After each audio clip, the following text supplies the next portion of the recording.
तुर्की के राष्ट्रपति रेसिप Tayyip Erdogan से कजाकिस्तान में मुलाकात की।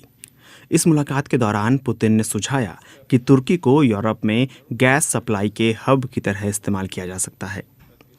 रूस से जर्मनी के बीच नॉर्ड पाइपलाइन की गैस सप्लाई रूस यूक्रेन जंग की शुरुआत में बाधित हो गई थी और फिर बाल्टिक समुद्र के नीचे ब्लास्ट के बाद पूरी तरह से बंद हो गई। ऐसा माना जाता है कि ब्लास्ट जानबूझकर करवाया गया था। तुर्की के राष्ट्रपति ने कहा कि वो जुलाई में हुई डील को मजबूत करेंगे। इस डील के तहत यूक्रेन के अनाज को ब्लैक सी से अंतर्राष्ट्रीय बाजार में ले जाया जा सकता है।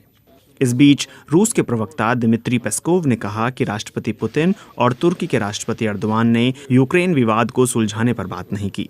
5 अगस्त को अर्दोआन और पुतिन की मुलाकात हुई थी। उसके बाद 20 सितंबर को अर्दोआन ने कहा था कि उन्हें लगता है कि पुतिन जंग खत्म करना चाह रहे हैं और कोई महत्वपूर्ण कदम जल्द ही उठाया जाएगा।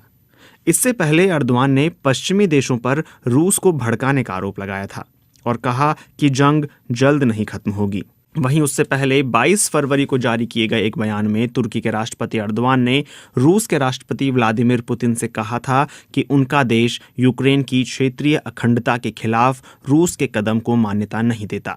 अर्दोआन ने कहा था कि वह क्षेत्रीय मुद्दों पर रूस के सहयोग की कीमत समझते हैं। वह चाहते हैं कि इन मामलों पर रूस की भूमिका बनी रहनी चाहिए। अर्दोआन ने कहा कि सैन्य संघर्ष के बजाय कूटनीतिक कोशिशों से यूक्रेन रूस का टकराव टल सकता है। ऐसे में तुर्की के राष्ट्रपति के बयानों का विश्लेषण कर इस रिपोर्ट में उन्होंने बताया कि तुर्की इस मामले में दो तरफा खेल खेल रहा है। युद्ध की शुरुआत में तुर्की पश्चिमी देशों का सहयोगी था, लेकिन अब वो रूस के करीब जाता दिख रहा है। तुर्की नाटो का सदस्य है और पारंपरिक तौर पर यूक्रेन का सहयोगी है। इस साल फरवरी में जब रूस ने यूक्रेन के खिलाफ विशेष सैन्य अभियान की घोषणा की थी, उस वक्त तुर्की रूस के खिलाफ था।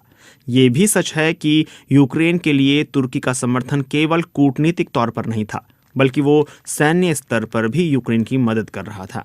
रूस ने यूक्रेन के रिहायशी इलाकों पर हमला करना शुरू कर दिया है और आम लोग इसके निशाने पर हैं। कई इमारतों को भी नुकसान हुआ है। यूक्रेन का कहना है कि रूस अपनी हार से बौखलाकर ऐसी प्रतिक्रिया दे रहा है। यूक्रेन के कई शहरों में लगातार मिसाइल दागी गई हैं। पिछले हफ्ते राष्ट्रपति ज़ेलेंस्की ने औपचारिक तौर पर पुतिन के साथ वार्ता की संभावना को असंभव बताया।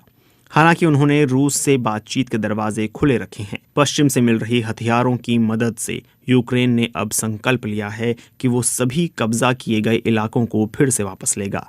इनमें फरवरी से पहले कब्जा किए गए इलाके भी शामिल हैं और यूक्रेन के लोगों का इसे समर्थन भी मिला।